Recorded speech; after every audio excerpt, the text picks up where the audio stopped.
जय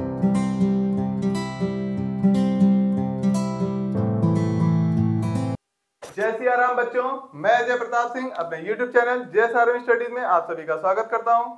आज का हमारा टॉपिक है introduction to trigonometry. Class 10th में CBSE बोर्ड और ICSE बोर्ड इंपॉर्टेंट चैप्टर है। 7 से 8 नंबर का आपका इसमें क्वेश्चन पूछा जाता है, तो बहुत ही ध्यान से पढ़ेंगे क्योंकि आप देख रहे होगे आपके बोर्ड्स का एग्जाम बहुत ही नजदीक है। फरवरी और मार्च में आपका एग्जाम होगा, तो बी प्रिपेयर। तो चलिए मेरे साथ सीखने की कोशिश करते हैं इंट्रोडक्शन टू ट्रिग्नोमेट्री। जैसा कि आपको नाम से क्लियर हो रहा होगा, इसमें कहीं ना कहीं ट्रिग्नोमेट्री, क्योंकि इंट्रोडक्शन ऑफ ट्रिग्नोमेट्री है, इंट्रोडक्शन टू ट्रिग्नोमेट्री है, तो ट्रिग्नोमेट्री मतलब ट्रायंगल, मतलब आपको एक ट्रायंगल आपको इसमें समझना पड़ेगा। और कौन सा ट्रायंगल समझना पड़ेगा? Right angle triangle. कैसा ट्रायंगल बेटा? Right angle triangle. तो एक कोई भी राइट एंगल ट्रायंगल ले लीजिए, उसका नाम रख देते हैं ABC, और ये राइट एंगल कहां पर है? एंगल B पर है। अब एक राइट एंगल ट्रायंगल में 3 चीजें होती हैं। एक होगा आपका क्या? हाइपोटेन्यूज, जो कि 90 के सामने होता है। एक होगा आपका बेस और एक होगा आपका परपेंडिकुलर। ध्यान रखेंगे, जब भी आप ट्रिग्नोमेट्री के अलावा कहीं पर भी राइट एंगल ट्रायंगल का इस्तेमाल करते हैं, तो वहां पे बेस और परपेंडिकुलर किसी को कुछ भी सपोज कर लेने पर आपकी कोई भी गलती नहीं होती है। कोई भी बेस हो सकता है और कोई भी परपेंडिकुलर हो सकता है। सपोज करते हैं कि अगर हम एरिया की बात करते हैं, क्लास 9th में या होता है इवन 10th में भी आपने हीरोन्स फॉर्मूले का इस्तेमाल किया हो, तो हीरोन्स फॉर्मूले से जब आप एरिया निकालते हैं तो वहां पे एरिया का फॉर्मूला क्या होता है? एक तो हीरोन्स फॉर्मूला का एरिया का फॉर्मूला होता है ट्रायंगल के लिए, किसी भी ट्रायंगल के लिए। लेकिन राइट एंगल ट्रायंगल या किसी और ट्रायंगल के लिए एक फॉर्मूला और होता है, जिसको आप कहते हो half into base into height. ये एरिया निकालने के काम आता है, ठीक है। तो यहाँ पे बेस और हाइट है। हाइट यानी कि परपेंडिकुलर, हाइट का मतलब परपेंडिकुलर। तो यहाँ पे आप किसी को भी बेस रख लीजिए, किसी को भी परपेंडिकुलर रख लीजिए, तो क्या उससे एरिया पे कोई इंपैक्ट पड़ेगा? ट्रायंगल के एरिया पे कोई भी असर नहीं पड़ेगा। लेकिन जब आप ट्रिग्नोमेट्री में पढ़ते हैं इसी चीज को, तो बेस और परपेंडिकुलर का बहुत ज्यादा असर पड़ता है, ठीक है। अगर मैं एंगल C के बारे में बात करूं, अगर मैं एंगल C के बारे में बात करूं, तो ये आपका क्या कहलाएगा? बेस, और ये कहलाएगा आपका परपेंडिकुलर। आपको मेरा एक वीडियो ऑलरेडी पड़ा हुआ है जहां पे आपने सम एप्लीकेशन ऑफ ट्रिग्नोमेट्री का टॉपिक है आपका क्लास 10th में, इसी के नेक्स्ट बार वाला जो आपका चैप्टर है, तो वहां पर भी मैंने आपको समझाया था बेस और परपेंडिकुलर क्या होता है और कैसे बदलता है। लेकिन चूंकि यहाँ पे फिर से इंट्रोडक्शन स्टार्ट कर रहा है, तो बहुत ही ज्यादा उसको थोड़ा डिटेल में बताने की कोशिश करते हैं, जिससे कि आपकी ये जो प्रॉब्लम्स होती हैं जनरली बेस और परपेंडिकुलर को लेकर के, वो ना हो। जैसे कि अगर आप एंगल C के बारे में बात कर रहे हैं, ठीक है, तो एंगल C में अगर आप एंगल देखेंगे तो एक यहाँ पर इसको टच हो रहा है और दूसरा हिस्सा इसका यहाँ पे टच हो रहा है, ठीक है। तो एक हिस्सा तो हमेशा हाइपोटेन्यूज होगा, वो फिक्स है, ठीक है। हाइपोटेन्यूज हमेशा फिक्स होता है, जो कि 90 के सामने वाला साइड होती है, वो हाइपोटेन्यूज होती है, जो कि हमेशा क्या होती है? फिक्स होती है एक राइट एंगल ट्रायंगल में। सपोज करते हैं ये आपका राइट एंगल ट्रायंगल है और यहाँ पे 90 डिग्री बना हुआ है, तो हाइपोटेन्यूज कहाँ पे होगा? ये हाइपोटेन्यूज है क्या? नहीं। ये हाइपोटेन्यूज है क्या? नहीं। इसके सामने वाला, मतलब ये हाइपोटेन्यूज है। क्लियर हो गई बात? तो यहां पर उसी चीज को देखते हैं, 90 डिग्री है, इसके सामने ये वाली साइड है, तो ये साइड यानी कि साइड AC आपकी क्या है? हाइपोटेन्यूज है। अब देखिए एक साइड तो हाइपोटेन्यूज की साइड से टच हो रहा है, ठीक है। एंगल का एक हिस्सा कहां टच हो रहा है? हाइपोटेन्यूज से। दूसरा हिस्सा जिस लाइन पे टच हो रहा होगा वही लाइन बेस बन जाएगी। तो बेस आपका क्या हो गया इसके लिए? एंगल C के लिए BC क्या हो गया? बेस हो गया। लेकिन अगर इसी बात को हम एंगल A के लिए देखें, किसके लिए? एंगल A के लिए, तो यहां पे देखिएगा एक एंगल का एक हिस्सा किससे छू रहा है? हाइपोटेन्यूज से। दूसरा हिस्सा अपने आप क्या हो जाएगा? जिस लाइन पे टच कर रहा होगा एंगल का दूसरा हिस्सा, वो अपने आप क्या हो जाएगा? बेस। यानी कि एंगल A के लिए ये बेस हो जाएगा और ये परपेंडिकुलर हो जाएगा। बात हो गई क्लियर? यानी कि बेस और परपेंडिकुलर क्या है? कन्वर्ट हो सकते हैं या बदल सकते हैं, ठीक है। तो यानी कि फिक्स वैल्यू नहीं है, यानी कि बेस और परपेंडिकुलर फिक्स नहीं है। ये डिपेंड करता है कि एंगल A के बारे में बात हो रही है, एंगल C के बारे में बात हो रही है, मतलब किस एंगल के बारे में बात हो रही है, उसके हिसाब से आपका बेस और परपेंडिकुलर वेरी करेगा। होप सो ये बात आपको समझ में आई होगी। समझ में आ गई? इसलिए कभी भी जब भी क्वेश्चन कहता है तो बहुत ही ध्यान से बेस और परपेंडिकुलर को आप चूज करेंगे। अगर बेस और परपेंडिकुलर में आपने जरा सी भी गलती कर दी तो आपका क्वेश्चन गलत हो जाएगा, ठीक है। आगे देखते हैं। तो एक राइट एंगल ट्रायंगल में आपने बेस, हाइपोटेन्यूज और परपेंडिकुलर समझ लिया। अब बेसिकली आपको तीन चीजें देखने को मिलेंगी, साइन, कॉस एंड टेन। ऐसा नहीं कि यही तीन चीजें हैं, इसके अलावा भी है, लेकिन वो कितनी आसानी से आप कर सकते हो उसको मैं अभी आपको समझाऊंगा। तो इसके लिए एक फॉर्मूला बना है, यानी अगर आपको साइन ए की वैल्यू निकालनी है, कॉस ए की वैल्यू निकालनी है और टेन ए की वैल्यू निकालनी है, तो आपका फॉर्मूला क्या बना हुआ है, पंडित बद्री प्रसाद हर हर बोले। ठीक है, यानी कि कॉस ए अगर आपको निकालना है तो कॉस ए के लिए कौन सा फॉर्मूला चलेगा, बेस अपॉन हाइपोटेन्यूज। साइन ए के लिए कौन सा फॉर्मूला चलेगा, परपेंडिकुलर अपॉन हाइपोटेन्यूज। और टेन ए के लिए कौन सा फॉर्मूला चलेगा, परपेंडिकुलर अपॉन बेस। बात क्लियर हो गई? ठीक है, अब ये तीन हमें पढ़ लेने हैं इस तरह से, पंडित बद्री प्रसाद हर हर बोले, ये तीन आपके दिमाग में आप फीड कर लीजिए। इसको फीड करने के बाद जो बाकी बचे हुए तीन हैं, जो साइन रेशियोज हैं और कोसाइन रेशियोज हैं, जो बाकी बचे हुए तीन हैं उसको आप लिख सकते हो, क्योंकि ये बाकी जो बचे हुए तीन हैं वो इन्हीं तीनों का क्या है, रेसिप्रोकल है या अपोजिट है। ठीक है, तो साइन का अपोजिट क्या होता है, कोसेक। साइन का अपोजिट क्या होता है, कोसेक।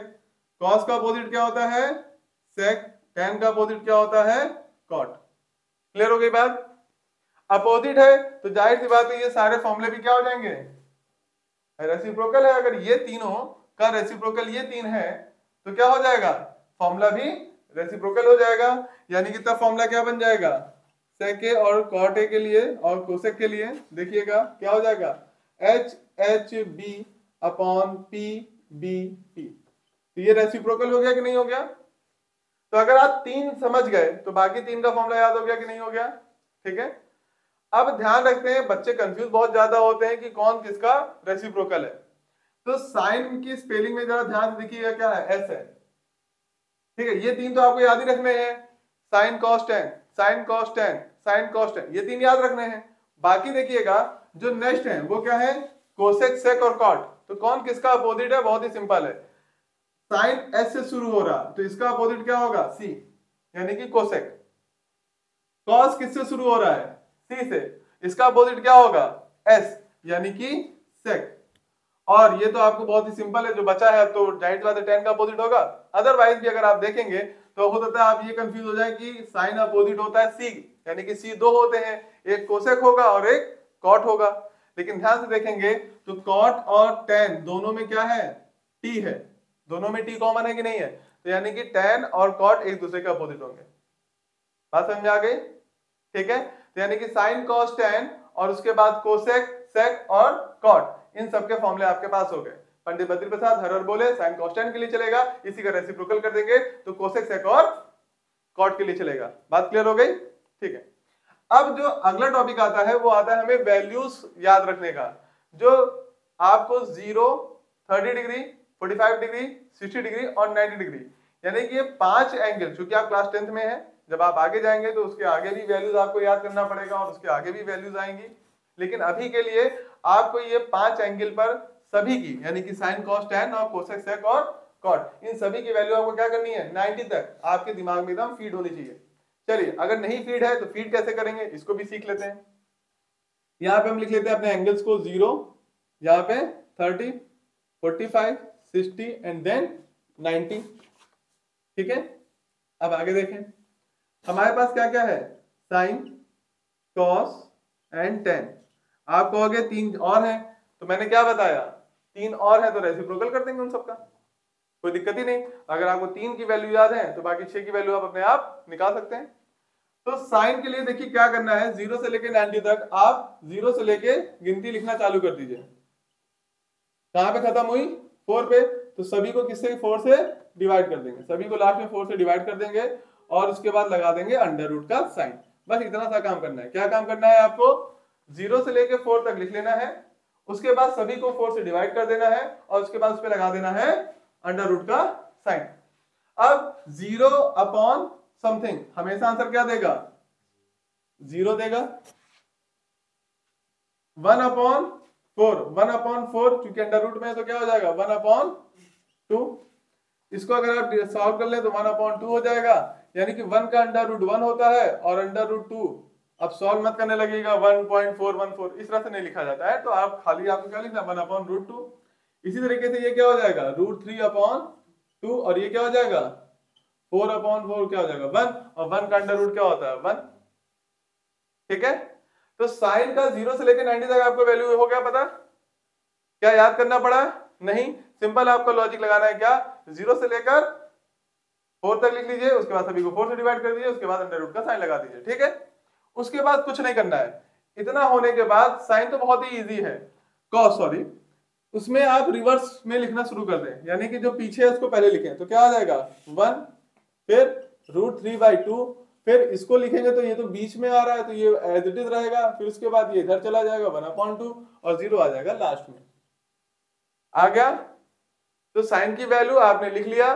कॉस को क्या करना है, रिवर्स ऑर्डर में लिखना शुरू कर दीजिए, मतलब पीछे वाले को पहले, फिर उसके पीछे वाले को, फिर उसके पीछे वाले को, रिवर्स ऑर्डर में लिख दीजिए, तो कॉस की सारी वैल्यू हो जाएगी 90 तक।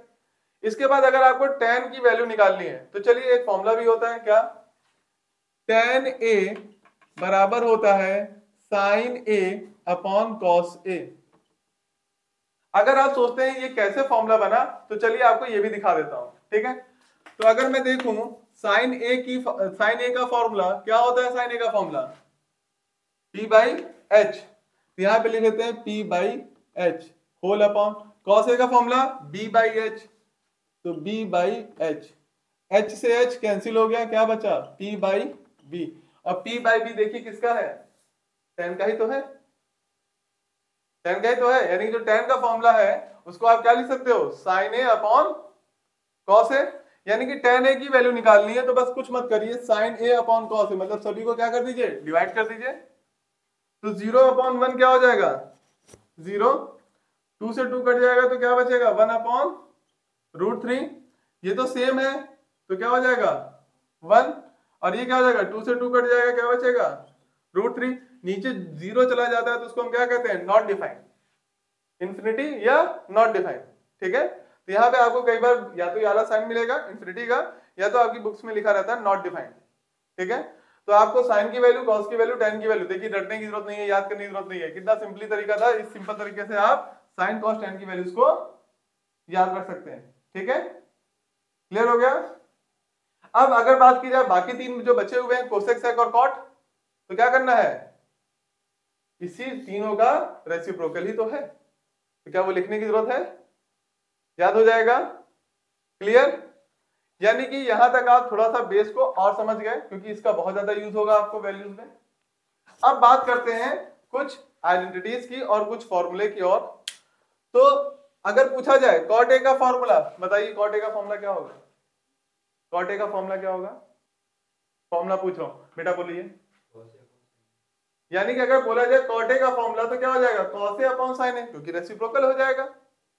ठीक है, अगर बोला जाए इस फॉर्म में, तो इस फॉर्म में भी आप बता सकते हो, तो क्यों P/D है तो B/P हो जाएगा, देखिए यहाँ पे B/P लिखा हुआ है कि नहीं लिखा हुआ है, तो बहुत ही सिंपल है। ठीक है, अब बात करते हैं कुछ आइडेंटिटीज की, जिन आइडेंटिटीज का आपको इस्तेमाल करना होगा बहुत सारे आपके क्वेश्चंस में। 3 आइडेंटिटी क्लास 10th है, तो उसके हिसाब से मैं बता रहा हूं। बोर्ड्स की तैयारियां बहुत ईमानदारी से शुरू कर दीजिए, नहीं तो फिर बाद में पछताएंगे, फिर वो कहावत सही हो जाएगी, अब पछताए होत का जब चिड़िया चुगे के। इसलिए बोर्ड के पेपर आ रहे हैं, बहुत नजदीक हैं, तो तैयारी को थोड़ा सीरियसली करेंगे। चलें देखते हैं, आइडेंटिटी की बात करते हैं। तो sine square A plus cos square A is equal to 1। अब आप ये पूछ सकते हैं ये फॉर्मूला कहां से आया, खैर अभी 10th क्लास है, फॉर्मूला कहां से आया, ये आइडेंटिटी हमारी कहां से बन रही है, इसके बारे में चर्चा नहीं करते हैं, पहले बात करते हैं सारी आइडेंटिटी की और अपने क्वेश्चंस की। फिर कभी जब मेरे पास ज्यादा समय होगा, जब आपके पास भी टाइम होगा, तो मैं फॉर्मूला कैसे आया, कैसे बना, इन सारे वीडियोस को भी चैनल पे अपलोड करता रहूंगा। तो चलिए, तो पहली आइडेंटिटी क्या है, sign square A plus cos square ए बराबर 1। अगर आप चेक करना चाहें तो अभी जो फॉर्मूला आपने लिखा था ना, पंडित बद्री प्रसाद हर हर बोले, उसी फॉर्मूले को अगर आप पुट कर देंगे ना, तो ये आइडेंटिटी आपको मिल जाएगी, अगर आपको चेक करना है आइडेंटिटी सही है या नहीं है। इसी तरीके से दूसरी आइडेंटिटी, आयुष्मान आप बताएं, 1 महीना बचा है, अभी भी आइडेंटिटी याद नहीं है। हाँ cosec square A minus cot square A, cosec square A minus cot square A is equal to 1। Lokesh तीसरी आइडेंटिटी बताएं। ध्यान रखिएगा ये वीडियो घर वाले भी देखेंगे, फॉर्मूला नहीं बता पाओगे तो पता चल जाएगा तुमने नहीं बताया था। बताए तीसरी आइडेंटिटी क्या है? सेक square A minus 10 square A. Very good, थोड़ा जल्दी बताएं है ना, थोड़ा जल्दी बताएं ठीक है, नहीं तो फिर घर वाले पता कर लेंगे कि तुम्हें नहीं आता है या होता है किसी ने भी मदद की हो। ठीक है चलिए कोई बात नहीं। तो इन तीन आइडेंटिटीज को, बहुत इंपॉर्टेंट आइडेंटिटीज हैं, तो इन तीन आइडेंटिटीज को जल्दी से याद कर लीजिए। Sine square A plus cos square is equal to 1, cosec square A minus cot square A is equal to 1, sec square A minus tan square A is equal to 1। तो ये तीन आइडेंटिटीज हैं, बहुत जगह आपकी काम आएंगी, इसलिए इन तीनों आइडेंटिटीज को एकदम अपने दिमाग में फीड कर लीजिए। जैसे कंप्यूटर नहीं होता, किसी भी चीज को आप डालते हो कंप्यूटर आपकी फाइल तुरंत ओपन करके रख देता है, वैसे ही आपका दिमाग होना चाहिए। जैसे कोई आपसे फॉर्मूला पूछे, आइडेंटिटी पूछे, या कहीं पर भी आपको क्वेश्चन है और आपको वो आइडेंटिटी का इस्तेमाल करना है, तो आपका दिमाग उसी कंप्यूटर की तरह आपके सामने फॉर्मूला लाके रख दे। ठीक है, इतनी स्पीड में करेंगे तभी आपका समय बचेगा, तभी आपके पास ज्यादा से ज्यादा समय होगा अपने क्वेश्चन को रीचेक करने का बोर्ड्स में। ठीक है, तो ये तीन आइडेंटिटी याद हो गई, आगे बढ़े। ठीक है, जिनको ये स्क्रीनशॉट लेना है स्क्रीनशॉट ले सकते हैं, जो यूट्यूब पे देख रहे हैं। आगे अब बात करते हैं अपने क्वेश्चंस की। अब सीधा क्वेश्चंस पे बढ़ते हैं, और जितने भी क्वेश्चंस हैं जो बहुत ज्यादा इंपॉर्टेंट क्वेश्चंस हैं, आपके एग्जाम में जरूर आते हैं, खासतौर पे प्रूविंग वाले क्वेश्चंस बहुत आते हैं। कुछ छोटे क्वेश्चंस होते हैं, जैसे कि आपको वहां पे बता दिया जाएगा कि ये इतना है वो इतना है, तो वो कितना होगा, तो समझ नहीं आया ये इतना है वो उतना है तो वो कितना होगा। ठीक है, तो आपको कुछ वैल्यूज दे दी जाती हैं, या तो एंगल का भी दे दिया जाएगा, या तो हाइपोटेन्यूज ऑफ बेस दे दिया जाएगा, या कुछ और। तो चलिए आप लोग क्वेश्चन पूछिए और सॉल्यूशन मैं यहाँ पे आपके सामने रखता हूँ। ठीक है, तो पहली एक्सरसाइज से दूसरी एक्सरसाइज से सारे एक्सरसाइज से क्वेश्चन पूछ लीजिए। वैभव पूछो बेटा, आपका आईसीएसई बोर्ड है, तुम पूछो सार्थक। If angle A and angle B are acute angles, if angle A angle B and angle B are acute angles, मतलब लेस देन 90।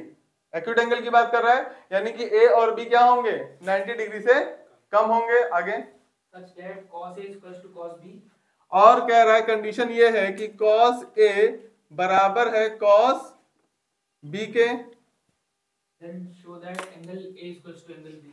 आपको शो करना है एंगल A बराबर होगा एंगल B के, ये आपको शो करना है, यानी कि प्रूफ करना है। ठीक है, तो चलिए देखते हैं। क्योंकि कह रहा है अकॉर्डिंग टू क्वेश्चन की A और B क्या है, एक्यूट एंगल है, तो हम एक ट्रायंगल बनाते हैं जिसमें A और B को एक्यूट एंगल रखते हैं। ट्रायंगल का नाम रख लेते हैं A, B और C। अब यहां पे मैंने B क्यों नहीं लिखा, क्योंकि कह रहा है ना एंगल B तो एक्यूट एंगल है, तो 90 डिग्री तो हो नहीं सकता। ठीक है, A भी 90 डिग्री नहीं हो सकता, तो मैंने C को क्या कर दिया, एक्यूट एंगल की जगह 90 डिग्री पर रख दिया। ठीक है, अब मैंने जैसा बताया 90 के सामने क्या होती है, हाइपोटेन्यूज। ठीक, अब बेस और परपेंडिकुलर क्या है, देखिए A और B दोनों है, तो इसके हिसाब से चेंज हो सकता है।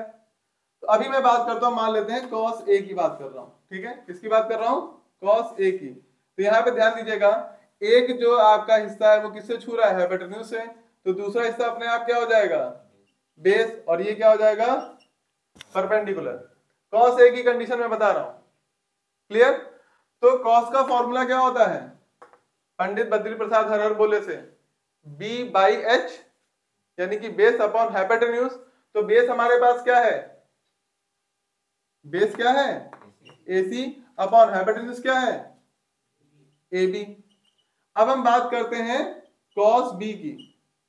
तो cos B में अब देखिए B की बात हो रही है, ध्यान देखिएगा बच्चों, B की बात हो रही है, तो एक हिस्सा तो हाइपोटेन्यूज पे छू रहा है एंगल का, दूसरा हिस्सा अपने आप क्या हो जाएगा, दूसरी वाली लाइन अपने आप बेस हो जाएगी, तो ये बेस हो गया और ये परपेंडिकुलर हो गया। तो देखिए बदला कि नहीं बदला, बेस और परपेंडिकुलर है, गिरगिटान की तरीके से जैसे गिरगिटान रंग बदल लेता है वैसे बेस और परपेंडिकुलर भी क्या कर लेता है, एंगल के हिसाब से अपने बेस और परपेंडिकुलर को चेंज कर लेता है। ट्रिग्नोमेट्री है, इसलिए बेस और परपेंडिकुलर बहुत ध्यान से अपने दिमाग में रखेंगे, क्योंकि ये जो है वैल्यू को बदल लेता है अकॉर्डिंग टू किस एंगल के बारे में बात हो रही है। बार बार बोल रहा हूं इसलिए क्योंकि आपके दिमाग में फीड हो जाए।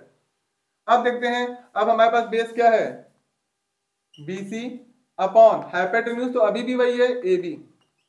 ठीक है, ये इक्वेशन 1 है और ये इक्वेशन 2 है। अकॉर्डिंग टू क्वेश्चन, तो क्वेश्चन क्या कह रहा है, कॉस A कॉस B बराबर है, यानी कि ये वैल्यू और ये वैल्यू क्या होगी, बराबर होगी।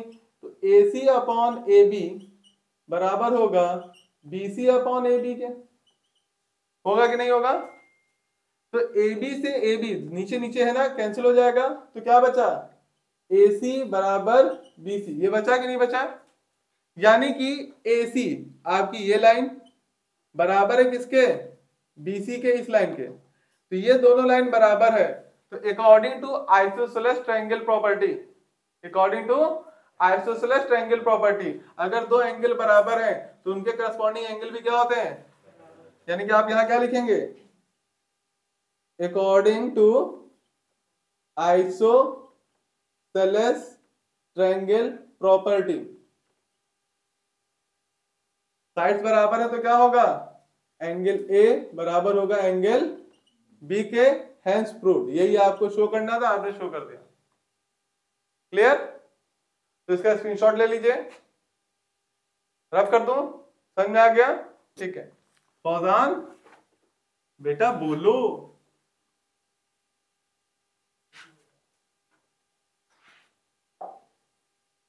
बोलो बेटा, टाइम लग जाएगा तुम्हें थोड़ा देर। हाँ बताइए। If tan A बराबर cot B, if tan A equals to cot B, prove that, हाँ बताएं क्या प्रूव करना है, A plus B बराबर 90, angle A plus angle B is equal to 90 degree.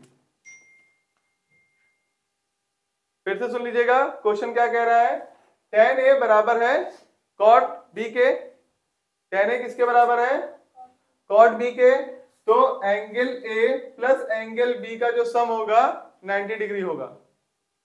ठीक, क्वेश्चन समझ में आ गया, ठीक है। चले देखते हैं, अब tan A को आप क्या लिख सकते हैं, 1 अपॉन cot A। अच्छा ऐसे नहीं लिखना चाहते, चलिए कैसे लिखना चाहते हैं बताएं, 90 माइनस करके भी लिख सकते हैं। तो आप tan A को क्या लिखेंगे, cot 90 माइनस A बराबर cot B। ये बात समझ में आई, सॉरी cot लिखना है, cos लिख दिया है, करेक्ट कर लीजिएगा। तो tan A को क्या लिखा जा सकता है, cot 90 माइनस A करके लिखा जा सकता है। ठीक है, अभी ये पढ़ाया नहीं था, बताया नहीं है, लेकिन आगे क्वेश्चन आएगा तो बताएंगे कि कैसे इसका कन्वर्जन किया जाता है। ठीक है, तो हम इसको इस तरह से लिख सकते हैं, तो यहां पर भी cot है, यहां पर भी cot है, तो वो आपस में एक दूसरे को कैंसिल कर देगा, तो क्या बचेगा, 90 माइनस A बराबर B।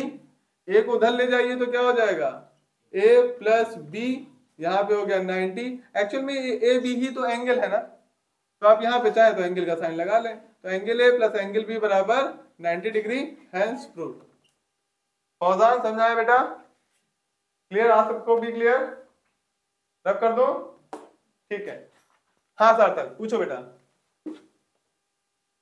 इन ट्रायंगल PQR, एक ट्रायंगल की बात हो रही है जिसका नाम है PQR, right angle at Q, यानी कि देखिए आप फिगर कैसे बनेगा, Q पर 90 डिग्री है, क्वेश्चन ने पहले ही आपको इंडिकेट कर दिया, यानी कि यहाँ पे आप क्या लिख लेंगे, Q।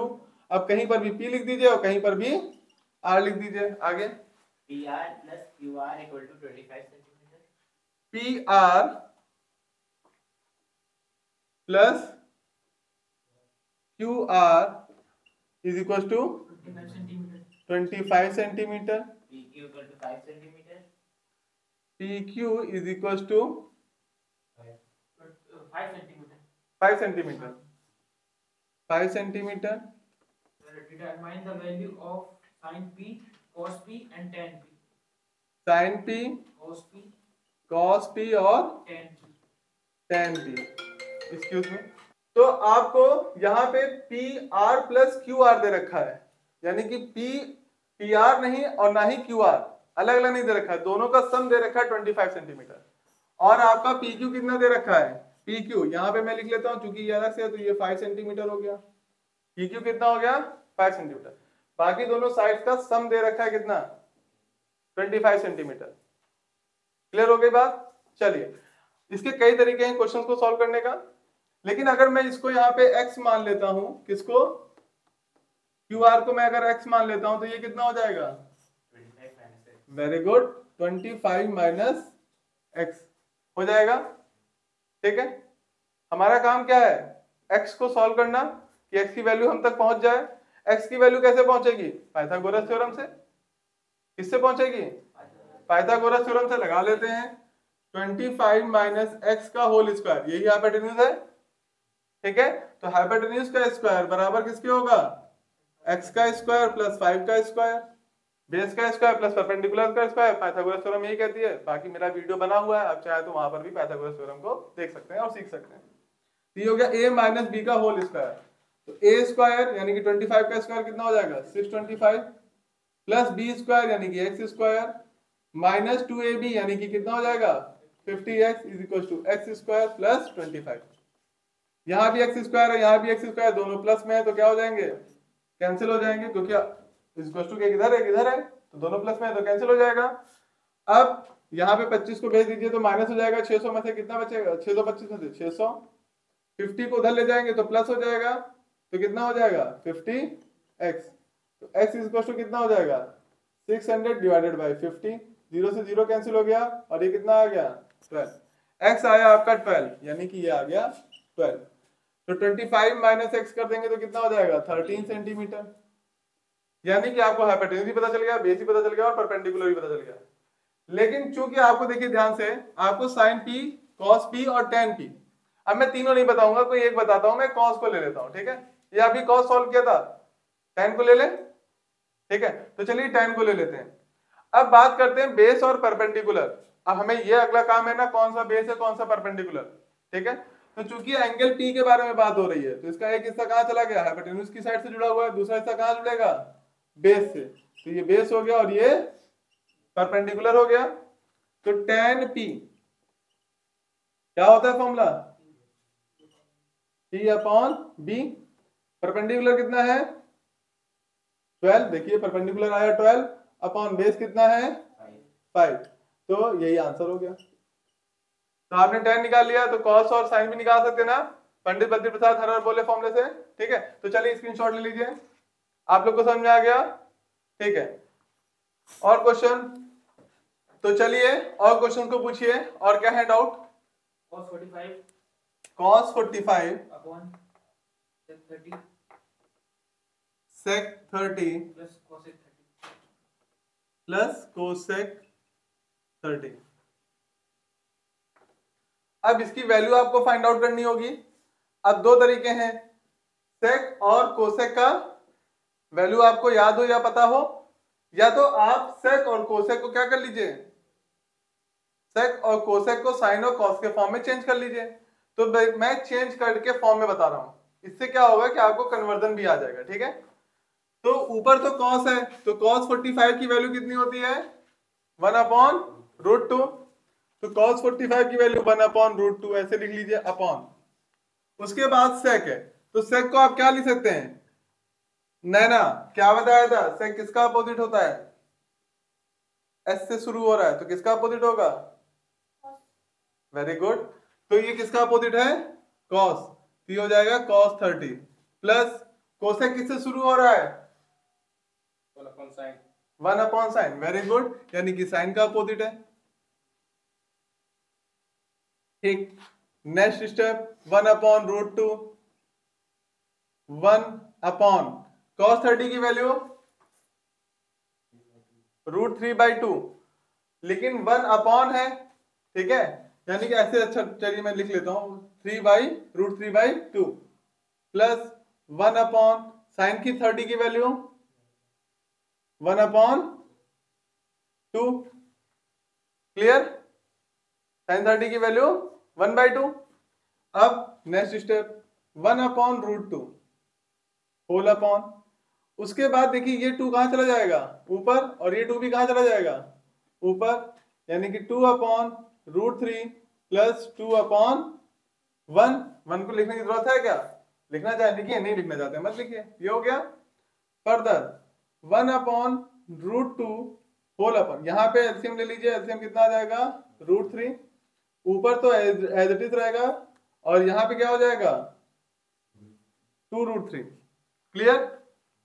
अब ये ऊपर चला जाएगा √3 और ये √2 नीचे, यानी कि अब आपका हो जाएगा √3 अपॉन √2 नीचे आ गया, फिर ब्रैकेट 2 और प्लस 2√3, ये हो गया। √2 नीचे आ गया तो ये क्या बचा 2 प्लस 2√3। अब फर्दर आप चाहें तो इसको अंदर भेज दीजिए √2 को, तो √3 अपॉन 2√2 प्लस ये क्या हो जाएगा 2√6 भाई, √2 इंटू √3 कितना हो जाएगा √6 हो जाएगा। अब ज्यादातर हम कोशिश क्या करते हैं नीचे हमारा रूट में ना रहे, तो हम क्या करेंगे कंजुगेट से मल्टीप्लाई कर देंगे।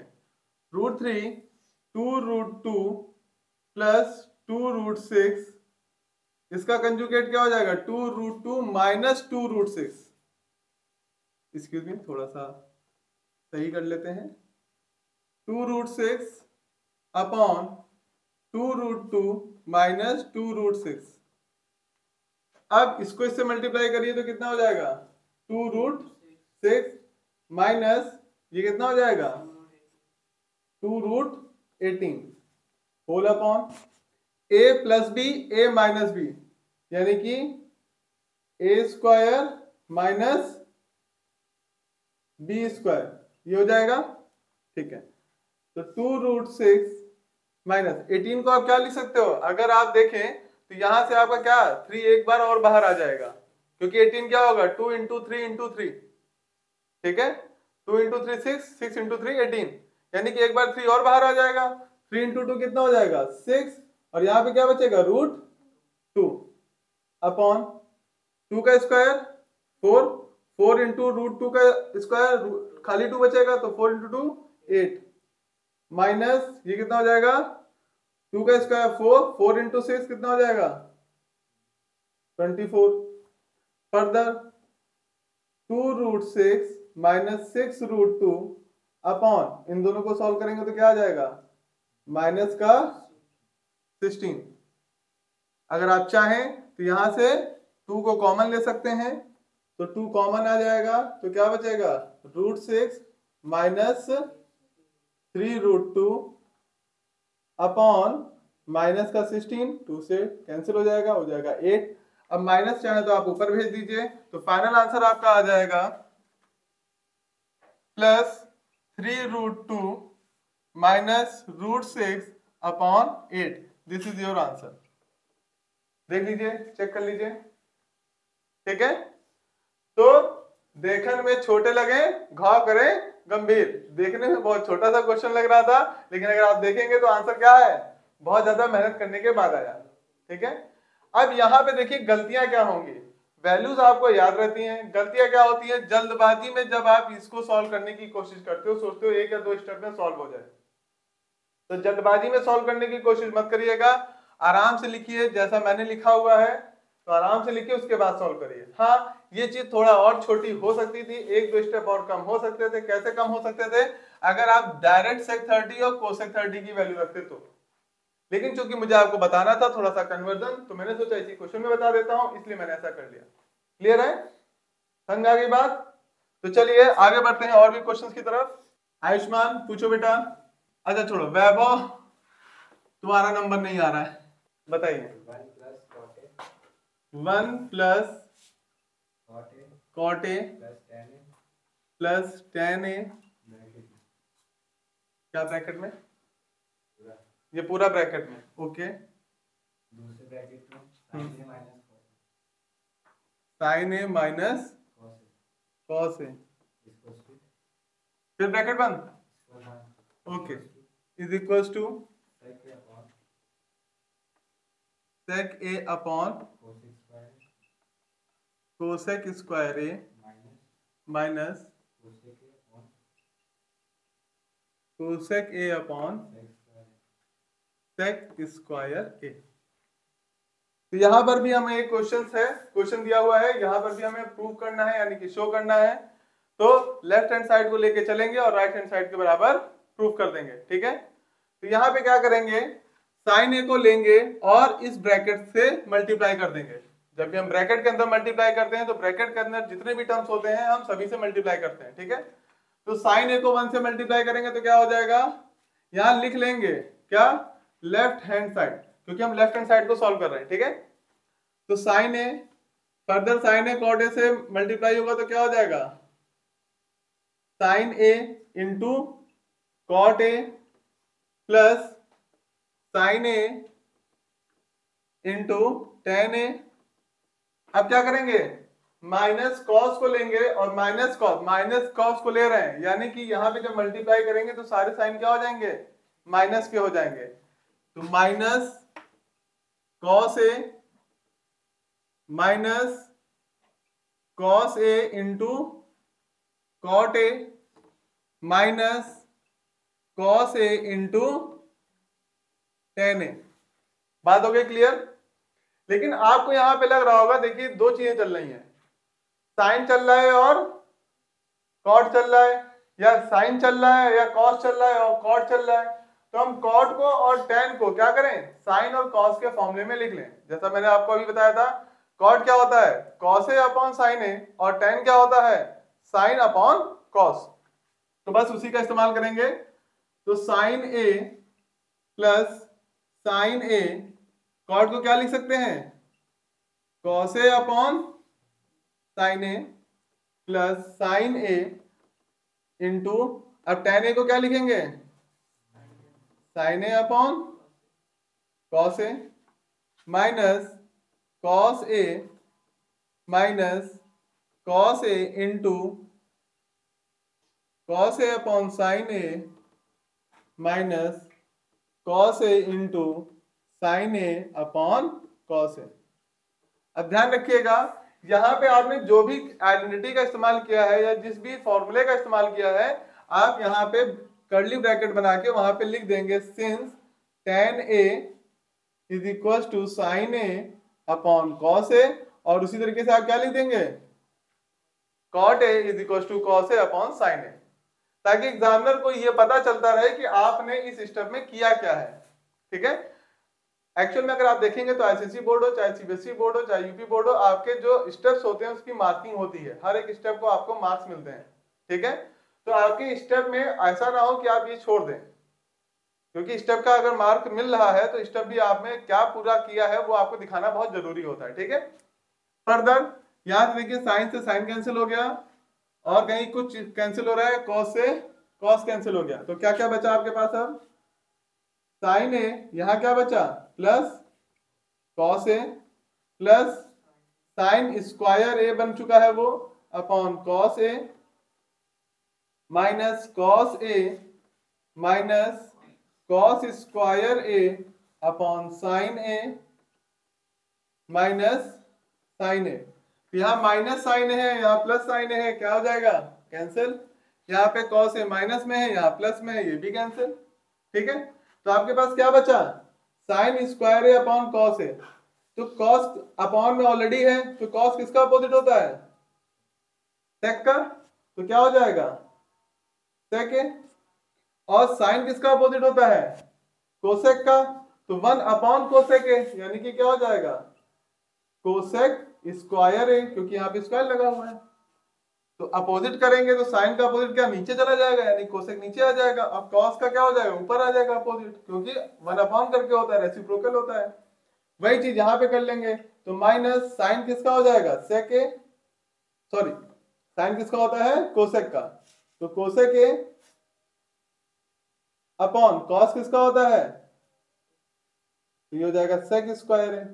और देखिए यही चीज आपको प्रूव करनी थी, तो यहाँ पे आप क्या लिख देंगे, इज इक्वल टू RHS और लास्ट में क्या आ जाएगा, हेंस प्रूव्ड। क्वेश्चन समझ में आ गया, सभी को आ गया। इंपॉर्टेंट क्वेश्चन है, एग्जाम में आता है, ठीक है। तो जरा ध्यान से, क्योंकि आपका प्रूविंग वाला क्वेश्चन जरूर देगा, 3 से 4 या 5 नंबर का क्वेश्चन जरूर बनता है इस एक्सरसाइज से, तो बहुत ध्यान से देखेंगे, 5 नंबर तक का क्वेश्चन इससे बन सकता है, ठीक है। तो अच्छे से देखेंगे और अच्छे से सॉल्व करेंगे। समझ आ गया? रब कर सकता हूं? चलिए नेक्स्ट क्वेश्चन। आयुष्मान रोक दिया था पिछली बार, अब पूछ लेना बेटा। cos a minus sine A plus sin a plus one plus 1 upon upon cos A plus sin a plus sin A minus 1 is equals to cosec a plus cot A. बस बस बस, वो तो आपका हिंट दे रखा है, आप use करते रहिएगा आराम से, ठीक है। तो एग्जाम में आपको हिंट नहीं मिलेगी, सिर्फ यहीं पर हिंट मिली हुई है, एग्जाम में आपको डायरेक्ट इतना ही मिलेगा। कौन सी आइडेंटिटी इस्तेमाल करनी है? क्या चीज? कि इस फॉर्मूले को इस्तेमाल करके आपको लाना है, ठीक है। लेकिन ध्यान रखिएगा, एग्जाम में आपको ऐसी कंडीशंस और अभी नहीं मिलेगी, जनरली नहीं मिलती है कि किस फॉर्मूले को यूज करके आप इसको प्रूव करेंगे, किस आइडेंटिटी का इस्तेमाल करके आप इसको प्रूव करेंगे, ठीक है। तो आपको इसलिए ज्यादातर ऐसे ही इसी फॉर्म में मिलेगा। तो कौन सी आइडेंटिटी लगानी है ये आप पे डिपेंड करता है, ठीक। तो सबसे पहले अगर आप देखेंगे तो यहाँ पे कोसेक और कॉट, यानी कि कॉट वगैरह के फॉर्म में वैल्यू दे रखी है, तो यानी कि साइन का आपको ज्यादा यूज नहीं करना है। तो आप क्या करेंगे, पूरी इक्वेशन को ऊपर और नीचे साइन से डिवाइड कर देते हैं। तो cos a अपॉन साइन ए, फिर वही चीज लेफ्ट हैंड साइड लेकर चल रहे हैं, minus sine A upon sine A plus 1, इसको भी कर लेते हैं upon sine A, cos a upon sine A minus, sorry plus है, sign A upon sine A minus 1 upon sine ए। तो cos a अपॉन साइन ए क्या हो जाएगा? cot a minus 1 plus 1 upon sine क्या होता है? अब तो जल्दी जल्दी बोलते रहा करो, cosec a upon cos upon sine cot a plus 1 minus cosec a, ठीक है। फर्दर आप इसमें क्या कर सकते हैं, अब इस 1 की जगह पे, नीचे एज इट इज रहने दीजिए, इस 1 की जगह पे आप क्या लिख सकते हैं? cot a। 1 की जगह पे हम लिखेंगे कोसेक का फॉर्मूला या आइडेंटिटी, तो cosec square A minus cot square ए। अब यहां पे क्या लगा हुआ है? माइनस, यानी कि साइन क्या हो जाएगा? रिवर्स हो जाएगा, यानी कि minus cosec square A plus cot square A plus cosec A whole upon, नीचे हमने कोई चेंज नहीं करना है, cot A plus 1 minus cosec A. Further देखिए क्या करना है, कोसेक ए को आप कॉट ए के पास लाके रख लीजिए, तो cot A plus cosec A, फिर plus cot square A minus cosec square A whole upon, नीचे नो चेंज है तो एज इट इज लिख दीजिए, cot A plus 1 minus cosec A. अब ध्यान से देखिएगा, यहाँ पे A square minus B square का फॉर्मूला बन गया है, तो फॉर्मूला लगा देंगे हम। तो पहले तो as it is cot A plus cosec A plus क्या हो जाएगा? Cot A plus cosec A, next bracket में cot A minus cosec A whole upon cot A plus 1 minus cosec A. तो यहां से आप cot A plus cosec A common ले लीजिए, इस पूरे को एक टर्म मानिए, ठीक है। और यहां पर भी देखिए cot A plus cosec A है, तो इस पूरे का कॉमन ले लीजिए, तो आपका क्या हो जाएगा? Cot A plus cosec A common हो गया, तो यहां से पूरा चला गया तो क्या बचा? 1 बचा। यहां पे क्या बचा? जब ये चला गया तो क्या बचा आपके पास? Plus cot A minus cosec A whole upon cot A plus 1 minus cosec A. अगर आप देखें तो नीचे और ऊपर सेम चीज लिखी हुई है, थोड़ा सा अरेंज फॉर्म में नहीं है लेकिन लिखी सेम चीज है। 1 यहाँ प्लस में, यहाँ भी प्लस में है, कॉट यहाँ प्लस में, यहाँ भी कॉट प्लस में, यहाँ कोसेक माइनस में, यहाँ भी कोसेक माइनस में है, तो सेम चीज है। तो क्या हो जाएगी, डिवाइड बचा क्या आपके पास, cot A plus cosec A. देखिए यही प्रूव करना था आपको, आगे पीछे हो सकता है, ठीक है ना। वहां पे लिखा है cosec A plus cot A, आपका कॉट ए प्लस कोसेक है, उससे कोई फर्क नहीं पड़ेगा, is equal to right hand side, hence proved. समझ आ गया, ठीक है, तो स्क्रीनशॉट ले लीजिए। चलिए आगे बढ़ते हैं, एक क्वेश्चन और लेते हैं, आज के लिए बस इतना ही। उसके बाद पूछिए बेटा।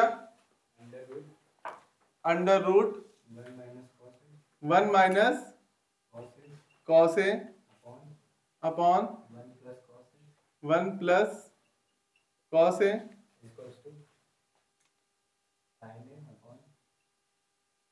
Sign A upon 1 plus cos ए। अच्छा देखिए, आपको जो प्रूव करना है 1 प्लस कॉस ए नीचे रहना चाहिए, और यहाँ ऑलरेडी 1 प्लस कॉस ए नीचे है, लेकिन यहाँ पे अंडर रूट में है। तो आप क्या करेंगे, इस अंडर रूट को थोड़ा सा बड़ा कर लीजिए। ओहो ज्यादा बड़ा हो गया, तो इस अंडर रूट को थोड़ा सा बड़ा कर लीजिए और 1 अपॉन कॉस ए से मल्टीप्लाई कर दीजिए ऊपर और नीचे। तो पहले 1 माइनस कॉस ए को एज इट इज लिखा रहने दीजिए अपॉन 1 प्लस कॉस ए, यहाँ पर कंजुगेट से मल्टीप्लाई करेंगे, लेकिन किसके कंजुगेट से, ऊपर वाले के कंजुगेट से। तो 1 प्लस कॉस ए, नीचे भी 1 प्लस कॉस ए। देखिए जो काम आपने किया है उस काम को आपको यहाँ पे लिखना भी रहेगा कि आपने किया क्या है, ठीक है। मैं लिख नहीं रहा हूं, लेकिन ध्यान रखेंगे, आप इसको नोट करेंगे कि आपने एक्स्ट्रा क्या किया है।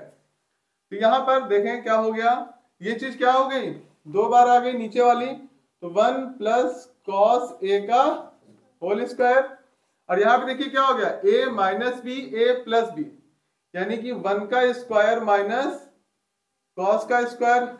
तो फिर से आपने जो फॉर्मूला लगाया वो फॉर्मूला भी लिखेंगे, ठीक है, कि a square minus B square equal to a plus B, a minus B. Further तो क्या हो जाएगा, 1 माइनस कॉस स्क्वायर है, किसकी आइडेंटिटी होती है, साइन स्क्वायर a अपॉन, इसको एज इट इज लिखा रहने दीजिए, 1 प्लस कॉस a का होल स्क्वायर। अब देखिए जब अंडर रूट का साइन हटेगा तो यहाँ पे जो स्क्वायर है वो खत्म हो जाएगा, और यहाँ पे जो स्क्वायर है वो भी खत्म हो जाएगा। तो क्या बचेगा, sine A upon 1 plus cos A, और यही बात आपको प्रूव करनी थी, बराबर right hand side, hence proved. समझ में आ गया। तो होप सो आपको इंट्रोडक्शन टू ट्रिग्नोमेट्री टॉपिक समझ में आया होगा। तो आज के लिए बस इतना ही। सब लोग अपना बहुत ख्याल रखिएगा, अच्छे से पढ़ाई करिएगा, और बोर्ड की एग्जाम की अच्छे से मन लगा के तैयारी करिए। तो आज के लिए बस इतना ही। जय सिया राम बच्चों।